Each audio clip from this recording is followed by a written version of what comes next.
Bienvenue dans cette nouvelle formation où nous allons vous initier au célèbre logiciel d'Adobe Photoshop. Si vous avez décidé de suivre notre formation, c'est que vous avez probablement entendu parler d'Adobe Photoshop et que vous souhaiteriez l'utiliser pour construire des projets.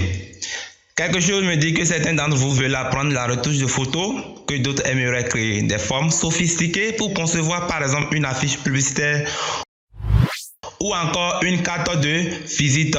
Ou plus communément, je pense que la majorité d'entre vous désire réaliser le graphisme d'un site internet, autrement dit son design. Eh bien, vous avez frappé à la bonne porte. Bien entendu, je suis absolument incapable de développer votre esprit créatif et encore moins capable de faire de vous des Picasso modernes. Ce n'est d'ailleurs pas l'objectif de cette formation. En revanche, cette formation vous permettra d'avoir les bons outils en main pour développer tout seul votre esprit créatif et ainsi réaliser les projets que vous voulez. Comme n'importe quel apprentissage, c'est en expérimentant que l'on apprend. Avant d'utiliser ce programme aussi complet, je vous propose donc une brève description du logiciel. Pour cela, je me suis aidé de la plus grande encyclopédie du web, Wikipédia, pour ne pas la citer, dont les quelques textes suivants m'ont semblé suffisamment brefs et descriptifs. Photoshop est un logiciel de retouche, de traitement et de dessin assisté par ordinateur.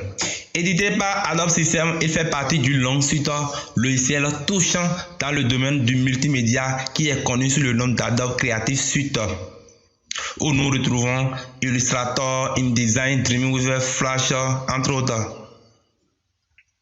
Il est surtout utilisé pour le traitement de photos numériques, ce que l'on appelle plus communément la retouche photographique, mais c'est également à la création d'images, reconnu principalement par les infographistes professionnels à travers sa puissante galerie de filtres et d'outils graphiques performants. Il est maintenant enseigné dans les plus grandes écoles et est utilisé par une grande majorité des studios et agences de création. Sans plus tarder, nous allons donc entrer dans le vif du sujet. Je vous invite donc à ouvrir votre logiciel. Ici, dans cette formation, je vais utiliser la version 2020. Déjà, le premier élément que nous voyons, c'est l'espace de travail. Il s'agit de l'interface du logiciel, c'est-à-dire le fond gris que vous voyez là. Donc, ce fond qui fait peur souvent aux débutants, c'est ça que nous appelons l'espace de travail. C'est dans cet espace de travail que tout se passe. Il s'agit métaphoriquement du bureau de travail sur lequel les infographies dessinent et là où sont disposés tous nos outils.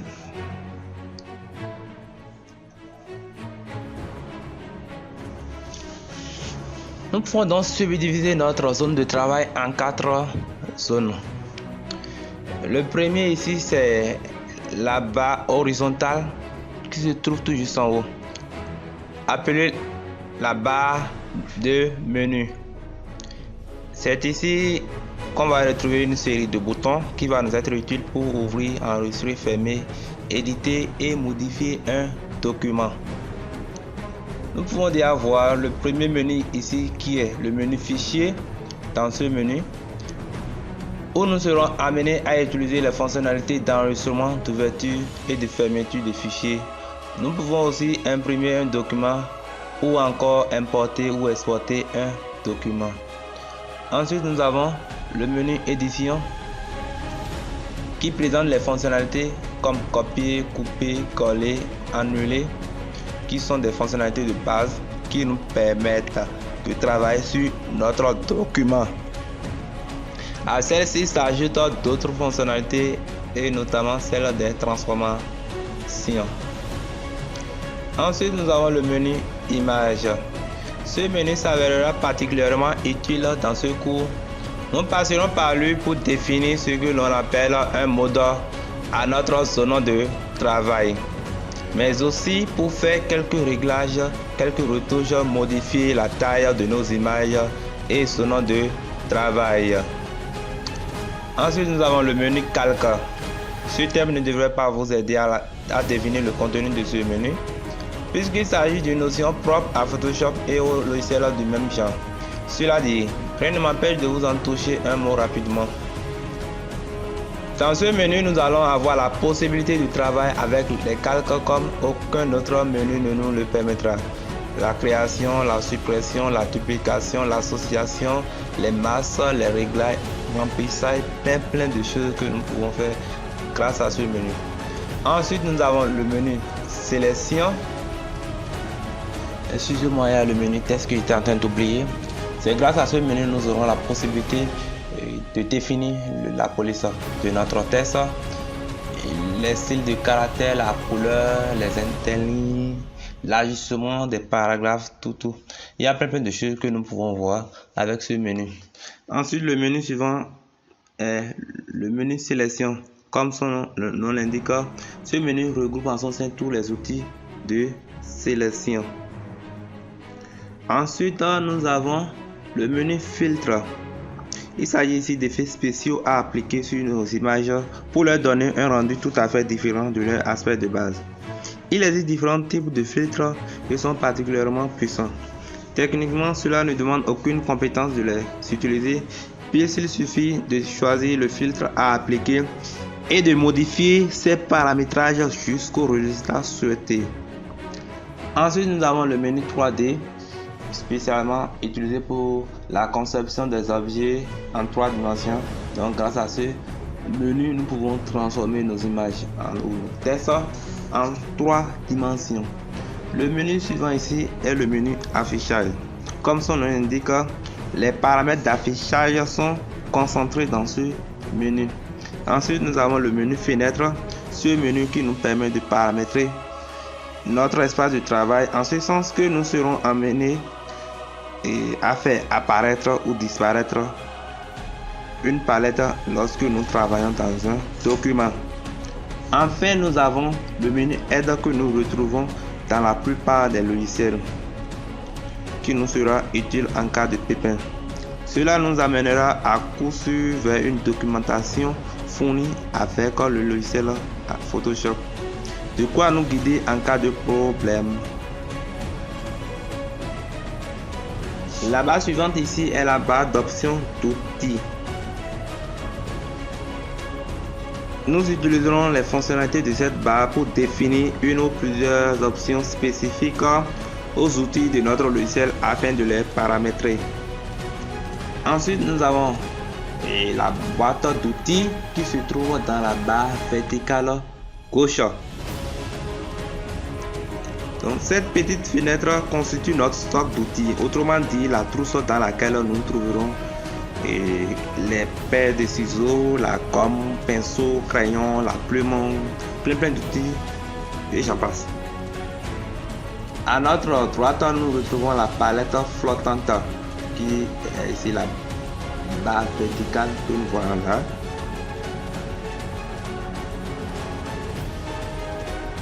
Ce sont des petites fenêtres que l'on dispose à l'intérieur de notre espace de travail et à partir desquelles nous aurons accès à la majorité des fonctionnalités dont nous disposons avec Photoshop. Parmi elles, je peux vous citer l'historique, les calques, les couleurs, les nuanciers, les navigateurs, plein de palettes que nous pouvons voir. Pour afficher le contenu d'une palette miniaturisée, par exemple, il suffit de cliquer sur la vignette qui lui correspond et elle apparaît aussitôt. Vous pouvez aussi cliquer sur cette double flèche pour pouvoir faire disparaître la palette. Nous allons apprendre maintenant à arranger notre espace de travail. Il est important de prêter attention à notre disposition, c'est-à-dire à la disposition des éléments dans l'espace de travail. Il s'agit tout simplement de travailler dans de bonnes conditions pour s'assurer un travail aussi optimal que possible. Nous allons donc faire un peu de rangement et ne garder que ce dont on aura vraiment besoin. Outre le Côté pratique, soigner la présentation de son espace de travail permet une bonne visibilité.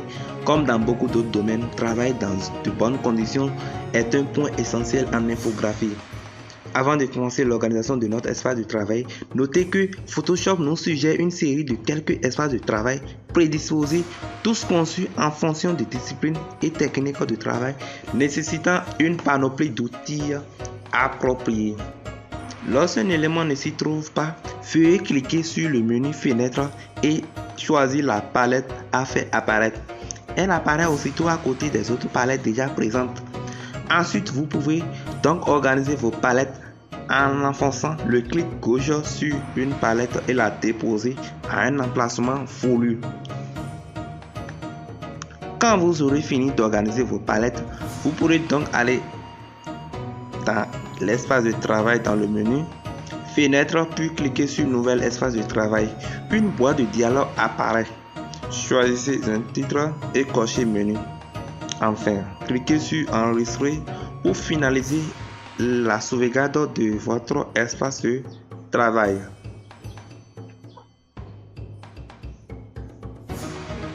Et là, nous avons donc notre première zone de travail. Nous allons donc apprendre ici à créer notre zone de travail. Il s'agit de la feuille blanche sur laquelle nous allons pouvoir laisser parler notre créativité la plus sincère. Sur Photoshop, cette feuille s'appelle la zone de travail. La zone de travail, c'est la feuille sur laquelle l'infographie se dessine. Il s'agit d'un élément à part entière qui compose l'élément, l'espace de travail, au même titre que la boîte d'outils. D'ailleurs, la zone de travail aussi est une palette flottante. Pour cela, je vous invite donc à cliquer sur le bouton Fichier qui se situe dans la barre des menus, puis sur Nouveau. Vous pouvez aussi utiliser le raccourci CTRL+N pour créer rapidement une nouvelle zone de travail. Une nouvelle fenêtre fait son apparition, elle est intitulée Nouveau, où nous pouvons voir plusieurs champs rectangulaires à remplir. Le premier ici est le nom. Donc nous allons définir le nom que portera notre document lors de l'enregistrement. Ensuite, maintenant nous avons le champ type de document. Ici, nous serons amenés à choisir le type de document, c'est-à-dire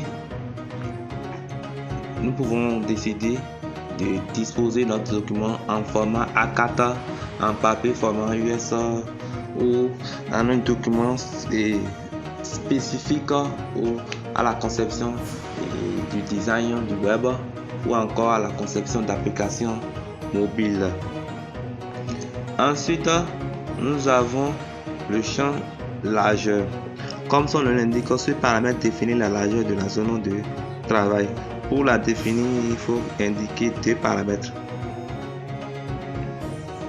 une valeur et une unité.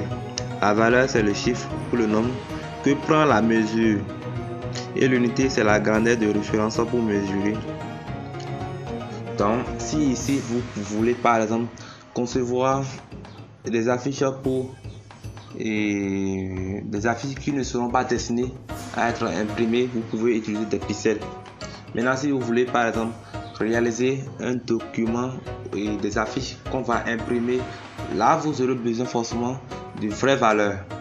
Le client peut te dire qu'il veut une affiche de 1 mètre sur 2 mètres par exemple. Donc tu es obligé d'utiliser l'unité centimètre ici. Donc vous pouvez utiliser l'unité centimètre pour l'impression, pour l'unité pixel si vous ne désirez pas imprimer votre document ou si le client ne vous a pas imposé d'unité. Je crois que le champ suivant, c'est la même, la hauteur, donc c'est la même que le champ largeur. Ensuite, nous avons maintenant la résolution.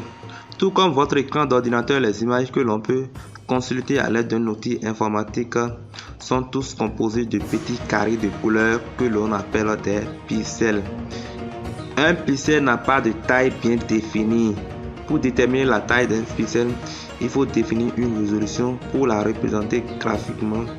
Il s'agit plus ou moins d'une échelle comme celle que l'on trouve dans une carte de géographie. Plus la résolution est élevée, moins les pixels sont gros. A l'inverse, plus la résolution est basse, plus les pixels sont gros, car on se rapproche d'eux à l'échelle.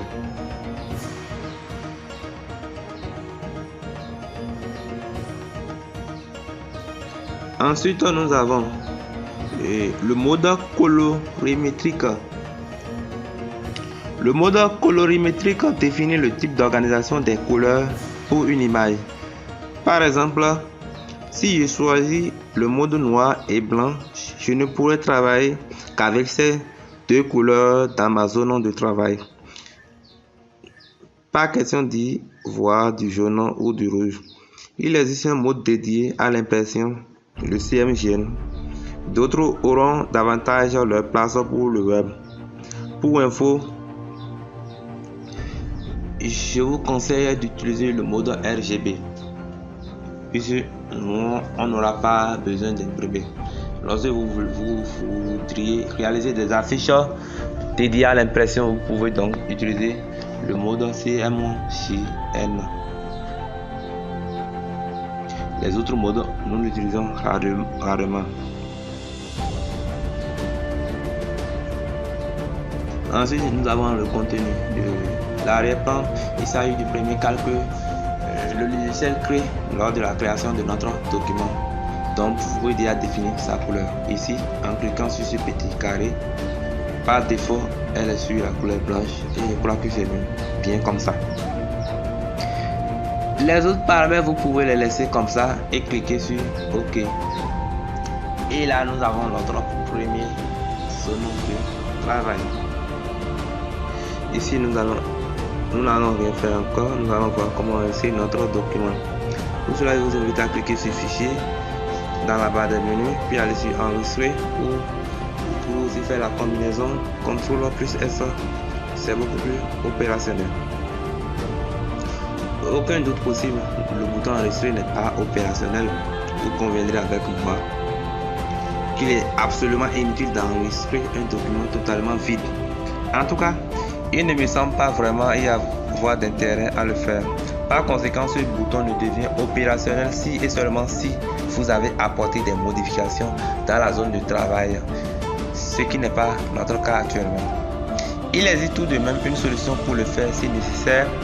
Il s'agit du bouton enregistrer sous que vous trouverez juste en dessous du bouton enregistrer. Ce bouton va nous permettre d'enregistrer une copie de la zone de travail, qu'elle ait subi ou non des modifications au préalable. Pour résumer, le bouton enregistrer permet de sauvegarder la source de notre travail uniquement si des modifications ont déjà été apportées au document, tandis que l'autre bouton enregistrer sous sauvegarde une copie de cette source. Ne vous embêtez pas trop avec ça, contentez-vous de savoir comment enregistrer votre travail. Pour l'instant, c'est le plus important. Désormais, je vous invite à cliquer sur le fameux bouton enregistrer sous CTRL+S pour ceux qui aiment les raccourcis, afin de sauvegarder la zone de travail que vous venez tout juste de créer. Évidemment, si nous avions pu cliquer sur le bouton enregistrer, nous l'aurions fait. Mais que nous passions par l'un ou l'autre, cela ne change absolument rien. La procédure d'enregistrement est de toute façon la même dans les deux cas. Vous pouvez dans un premier temps choisir la destination de votre enregistrement, autrement dit, dans quel répertoire de votre ordinateur vais-je enregistrer mon fichier. Ensuite, vous avez le contenu du répertoire dans lequel vous vous apprêtez à enregistrer votre fichier. Sur l'image, nous sommes dans le bureau, donc le contenu du bureau s'affiche. À vous ensuite de choisir le dossier dans lequel figurera votre document. Vous pouvez ensuite définir le nom que portera votre fichier. Si vous n'avez rien écrit, le nom du fichier proposé par Photoshop est sans titre. De toute façon, c'est à vous de choisir le titre de votre document. Vous devez ensuite choisir le format de votre fichier. et c'est là que j'interviens. Observez le contenu de la liste déroulante. Certains des formats ne vous seront sans doute pas inconnus. Il devrait y avoir une quinzaine selon les versions. Je suppose que ceci peut changer. Ces formats sont ceux que vous êtes susceptibles d'utiliser le plus fréquemment. En tout cas, vous aurez forcément besoin de l'un ou de l'autre un jour, selon vos besoins. Les autres sont pas facultatifs mais sont spécifiques à certains domaines. Le format Photoshop qui est le plus connu, PSD, est le format type de Photoshop. Il s'agit du format source de votre travail, celui dans lequel on retrouve tous les éléments qui le composent, toutes les modifications qui y ont été apportées, l'historique, etc. Ce n'est pas véritablement une image, c'est un fichier dédié à la modification qu'on ne peut ouvrir avec des logiciels de traitement d'images comme Photoshop évidemment. Et j'aime par exemple, lorsqu'on crée un nouveau document, celui-ci prend donc en premier lieu l'extension PSD. Nous ferons ensuite les formats PNG et JPEG. Ces deux formats sont utilisés pour l'enregistrement de notre travail sous forme d'image. Le JPEG est un format très léger qui utilise la compression. Cela signifie que votre machine doit effectuer un calcul pour que l'image sauvegardée n'occupe que très peu de place sur le disque dur. Mais on n'en ressent rien. Malheureusement, la qualité de l'image s'en trouvera détériorée. En effet, plus le fichier est léger et plus la qualité de l'image diminue. On peut toutefois noter que ce format est paramétrable, c'est-à-dire que l'on va pouvoir choisir le degré de compression de l'image, ce qui rend ce format d'enregistrement plus maniable aussi. Mais on ne peut pas rentrer dans les détails, cela nous importe peu pour l'instant. Ensuite, nous avons le PNG qui est à peu près l'inverse du JPEG. En effet, bien que la technique de compression soit également utilisée ici, le PNG permet d'enregistrer une image avec une qualité nettement plus optimale. Or, plus la qualité de l'image est bonne, plus le fichier est lourd. Et de ce fait, il occupera plus de place sur notre disque dur. L'autre atout du PNG est qu'il intègre la transparence contrairement au JPEG. En résumé, nous savons que enregistrer une zone de travail au format PSD revient à créer un fichier source. On peut donc modifier le contenu de ce fichier et le visualiser qu'avec un logiciel de traitement d'image comme Photoshop. Enregistrer une copie de cette zone de travail au format JPEG permet de transformer notre document en une image. Enregistrer au format PNG permet également de transformer notre document en une image, mais une image avec une qualité beaucoup plus optimale.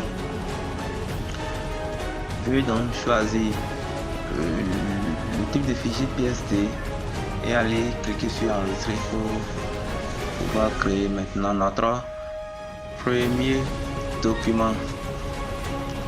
Nous avons donc cette jolie feuille blanche qui se présente dans notre espace de travail. C'est tout pour cette vidéo. Prenez donc le rendez-vous où nous allons parler des calques et des autres choses à voir. Merci.